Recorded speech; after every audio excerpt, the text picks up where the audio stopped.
Hello hi guys, welcome to our channel Banjara Vaishnavi. So guys, మన తెలంగాణలో అయితే బోనాల పండుగ అనేది స్టార్ట్ అయిపోయింది. అందరికి బోనాల పండుగ శుభాకాంక్షలు అండి.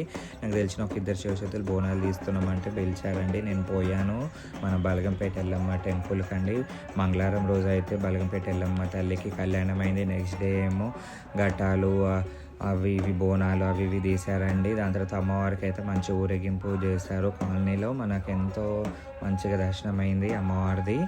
దాని తర్వాత మన శివశక్తుల ఆట పాట, డప్పు సప్పుడులో ఒగ్గోలది, దాని తర్వాత పోతురాజులది అవి ఇవి ఎక్కడెక్కడ ఉన్న శివశక్తులు అందరు బోనాలు తీసుడు, మంచిగా ఆట పాటలతోని ఆడుడు, పాటలు పాడుడు అవి ఇవి ఎంతో మంచిగా అనిపించిందండి. నాకైతే సంతోషం. వాళ్ళతో పాటు కూడా నేను ఏదో అలా నాకు వచ్చిన డ్యాన్స్తో ఏదో అలా ఆడానండి. దాని తర్వాత ఈ ఇయర్ అయితే మంచి వర్షాలు పడాలి, మంచి పంటలు పండాలి, రైతులకి అందరికీ మంచిగా చల్లంగా చూడు తల్లి ఎల్లమ్మ తల్లి, నీ బ్లెస్సింగ్ ఎప్పటికైనా